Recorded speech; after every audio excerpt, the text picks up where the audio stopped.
একদিন দুপুরে নবীর ঘরে কান্না শোনা যায়। একদিন দুপুরে নবীর ঘরে কান্না শোনা যায়। একদিন দুপুরে নবীর ঘরে কান্না শোনা যায়। একদিন দুপুরে নবীর ঘরে কান্না শোনা যায়। আম্মা খাদিজা কাঁদছে কেন পড়িয়া সিজদায়। আম্মা খাদিজা কাঁদছে কেন পড়িয়া সিজদায়। একদিন দুপুরে নবীর ঘরে কান্না শোনা যায়। একদিন দুপুরে নবীর ঘরে কান্না শোনা যায়। আম্মা খাদিজা কাঁদছে কেন পড়িয়া সিজদায়। আম্মা খাদিজা কাঁদছে কেন পড়িয়া সিজদায়। আল্লাহ রাসূলের স্ত্রী খাদিজা সর্বপ্রথম ইসলাম কবুল করলেন। নবী বাড়ি আসলেন মেরাজ থেকে। খাদিজাকে জিজ্ঞাসা করলেন, খাদিজা আনা খাতামান নবিয়্যিন লা নবিয়্যা বা'দি। হে খাদিজা, আমি নবী হয়েছি, তুমি কি আমাকে মানো? খাদিজা এক বাক্যে বললেন, সাদ্দাকতা ইয়া রাসূলুল্লাহ, আপনি যে নবী হবেন, আপনি যে আর সাধারণ মানুষের মতো নয়, অনেক আগে বুঝেছিলাম। আপনি কলমা পড়িয়ে আমাকে মুসলমান করে দেন। একবার জোরে বলুন সুবহানাল্লাহ।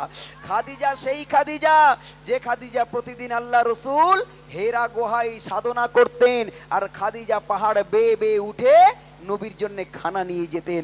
সেই খাদিজা যে খাদিজার গর্ভে জন্ম নিয়েছে হযরতে ফাতেমা খাতুনে জান্নাত ফাতেমা।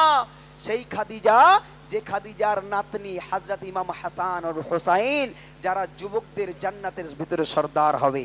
সেই খাদিজা একদিন দরজা জানলা বন্ধ করে বিরাট জোরে জোরে হাউমাউ করে কাঁদছে। ফাতেমা দরজার সামনে দাঁড়িয়ে বলে, মা দরজা খোলো। কেন কাঁদো? খাদিজা যখন দরজা খোলে না, কান্না বাড়িয়ে চলেছে। এবার ফাতেমা দৌড়াতে দৌড়াতে আব্বা জানের কাছে চলে গেলেন। গিয়ে কি বলছে কবি লিখছে শুনুন। মা ফাতেমা ছুটি ছুটি নবীর দাঁড়িয়ে যায়।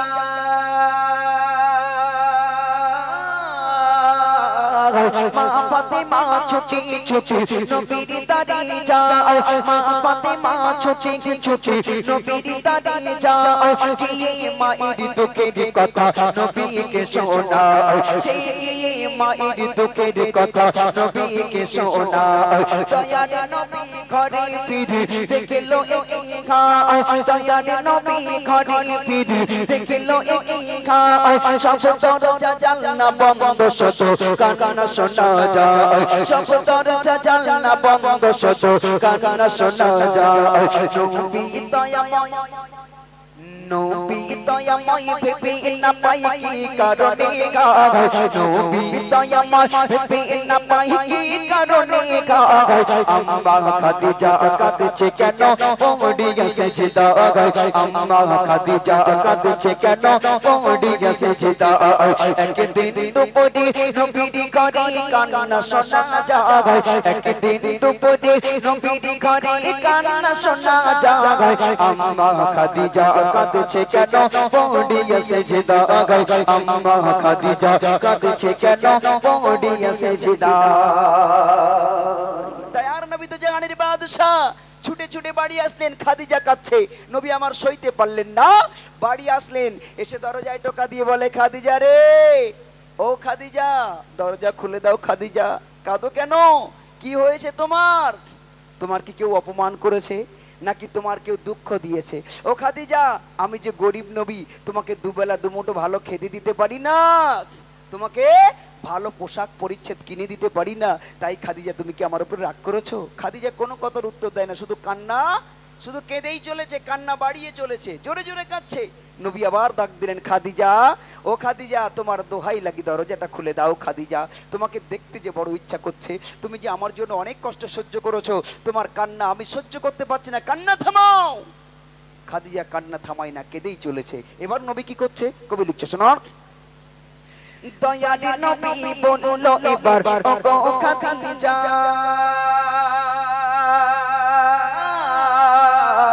দয়ার নবী বললো এবার ও গো খাদিজা দোহাই তোমার তুমি এবার খুলে দাও দরজা দোহাই তোমার তুমি এবার খুলে দাও দরজা দয়ার নবী বললো এবার ও গো খাদিজা দোহাই নবী বললো এবার ও গো খাদিজা দোহাই তোমার তুমি এবার খুলে দাও দরজা দোহাই তোমার তুমি এবার খুলে দাও দরজা ভিতর থেকে এবার ভিতর থেকে আওয়াজ আসছে কি আওয়াজ ভিতর থেকে কান্না শুরু বললো খাদিজা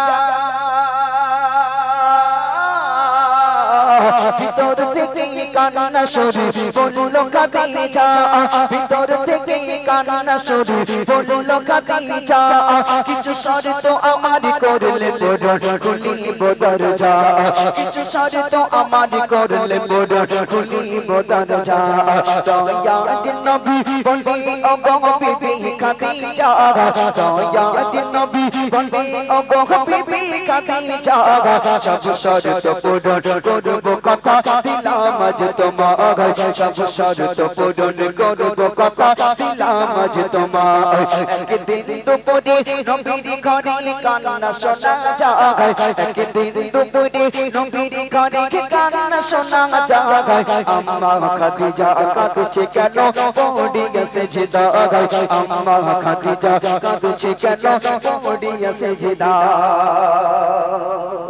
নবী যখন অনুনয় বিনয় করছে খাদিজা থাকতে পারলেন না নবীকে বড় ভালোবাসে খাদিজা এইজন্য নবী যখন অনুনয় বিনয় করছে খাদিজা থাকতে না পেরে এবার আওয়াজ দিয়ে বলেন ইয়া রাসূলুল্লাহ দরজাও খুলে দেব কান্নাও থামিয়ে দেব ইয়া রাসূলুল্লাহ আপনি অনুনয় বিনয় করবেন না আমি যে থাকতে পারছি না আপনার কাছে আমার কিছু শর্ত আছে আমার কিছু শর্ত যদি আপনি পূরণ করেন আমি দরজা খুলে দেব কান্নাও থামিয়ে দেব নবী জিজ্ঞাসা করেন খাদিজা রে ও খাদিজা কি চাও তুমি আমার কাছে বলো আমার সাধ্য মতো আমি তোমার সব শর্ত পূরণ করব দয়ার নবী সব শর্ত পূরণ করবেন বাইরে দাঁড়িয়ে আছেন খাদিজা ভিতর থেকে শর্ত বলছে কি শর্ত কি চাইছে খাদিজা খাদিজা কাঁদে কেন আমাদের ঘরের বউরা হলে কি চাইতো হ্যাঁ আমাদের ঘরের বউরা দুনিয়া ছাড়া কিছু চেনে দুনিয়া দুনিয়া দুনিয়া আমার একটা সোনার হার দিতে হবে তোমাকে আমার একটা বাউটি করে দিতে হবে ওরা আমি আগের দিন যার বাবার বাড়ি গিয়েছি 2 লক্ষ টাকা খরচ করি কি সুন্দর পাতল লাগানি বাথরুম করি আমরা কবে করবা মেয়ে লোকে মহিলাদের চাহিদা তো এই দুনিয়া এরা মনে করে কোনোদিন মরবো না আমরা কোনোদিন মরবো না খাদিজা নবীর স্ত্রী নবীর কাছে কি চাইছে প্রথম শর্ত মনোযোগ দিয়ে শুনবেন কবি লিখছেন প্রথম শর্ত হলো আমি মরিব যখন খাদিজা মরার কথা বলছে প্রথম শর্ত হলো আমি মরিব যখন প্রথম শর্ত হলো আমি মরিব যখন তোমার গায়ের জামা হবে আমার কাফন নবী তোমার গায়ের জামা হবে আমার কাফন এই কবরে সবাই আমার করিবে দাফন এই কবরে সবাই আমার করিবে দাফন ওই কবর যেন পাই গো নবী তোমার ইবাদত ওই কবর যেন পাই গো নবী তোমার মুনিকাতের নকির আসবে যখন আমার কবরে ইয়া রাসূলুল্লাহ মুনিকাতের নকির আসবে যখন আমার কবরে মুনিকাতের নকির আসবে যখন আমার কবরে থাকবে তুমি সেই সময় আমার কবরের ধারে থাকবে তুমি সেই সময় আমার কবরের ধারে একদিন দুপুরে নবীর ঘরে কান্না শোনা যায় একদিন দুপুরে নবীর ঘরে কান্না শোনা যায় আম্মা খাদিজা কাঁদছে কেন পড়িয়া সেজদায় আম্মা খাদিজা কাঁদছে কেন পড়িয়া সেজদায় আম্মা খাদিজা কাঁদছে কেন পড়িয়া সেজদায় ইয়া রাসূলুল্লাহ আমার প্রথম শর্ত আমি খাদিজা যেদিন মারা যাব খবরদার দুনিয়ার কোনো কেনা কাফন দ্বারা যেন আমার কাফন না পরানো হয় আপনার গায়ের জামা দিয়ে আমার কাফনটা পরাবেন দ্বিতীয় নাম্বার শর্ত যে কবরে আমাকে রাখা হবে ওই কবরে আমাকে রাখার আগে ইয়া রাসূলুল্লাহ আপনি একটু আমার কবরে শুয়ে শুয়ে একটু গড়াগড়ি দিবেন, যাতে করে আপনার গায়ের গন্ধ আমার কবরে লেগে যায়। মুনকার নাকিরের ফারিস্তারা এসে যেন বুঝতে পারে এই কবরে বিশ্ব নবীর গায়ের গন্ধ পাওয়া যায়, তারা আমার সঙ্গে একটু ভালো ব্যবহার করবে। আপনি একটু আমার কবরে গড়াগড়ি দিয়ে দেবেন।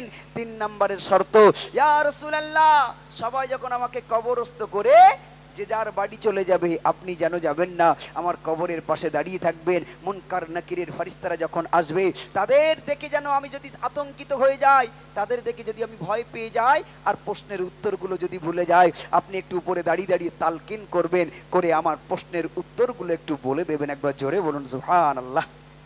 নবীর স্ত্রী হয়ে কবরের প্রতি কি ভয়, আর আঙ্গা ঘরের সকিনা জরিনা, আরে আল্লাহ, এরা কোনোদিন ভাবেই না যে আমার মরতে হবে।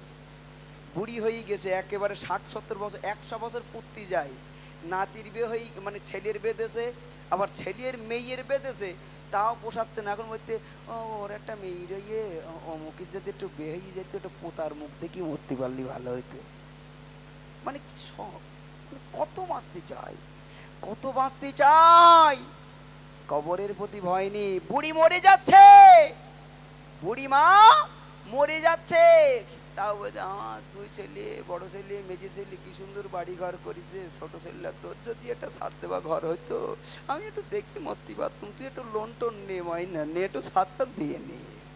মরে যাচ্ছে, তাও ছেলেটার লোন নেবাচ্ছে। ও বুড়ি শুধু মরবে আর কব্বরে ফাটা বাসনে ফেরেশতারা দাঁড়াই শুধু আয় একবার বাড়ি কোষাবে। বলে মারিস কেন? বলে ফ্রি ফায়ার হচ্ছে, দেখি যা। কি মারবে বুড়ির? লোন নেওয়া চল, তুই লোনটা নে না, 60,000 টাকা লোন নে, ওরা তো করিস, তুই এটা করিনি। ছেলের জাহান্নামী বানাচ্ছে। আরে আল্লাহ হেদায়েত দান করুক। নবীর স্ত্রী খাদিজা সে শর্ত রাখলো 3টে। প্রথম শর্ত, আমি যখন মরে যাব আমার গায়ের, আপনার গায়ের জুব্বা দিয়ে আমার কাফন করাবেন। আর কি করাবেন? যে কবরে রাখা হবে ওই কবরে আমাকে রাখার আগে আপনি একটু গড়াগড়ি দেবেন। 3 নম্বরের শর্ত, ইয়া রাসূলুল্লাহ, আপনি কবর ছেড়ে জেনে যাবেন না, মুনকার নাকিরের সওয়ালের জবাব বলে দেবেন। আমার ভাইয়েরা, 1 দিন নয়, 2 দিন নয়, বছর গড়াতেই খাদিজা দুনিয়া ছেড়ে বিদায় নিয়ে চলে গেলেন। নবী আমার এবার এক এক করে সব শর্ত পূরণ করছে। তারপর কি ঘটনা ঘটছে কবি লিখছে, শোনো। মা খাদিজা দুনিয়া গতে যেদিন নিল যে বিদায়,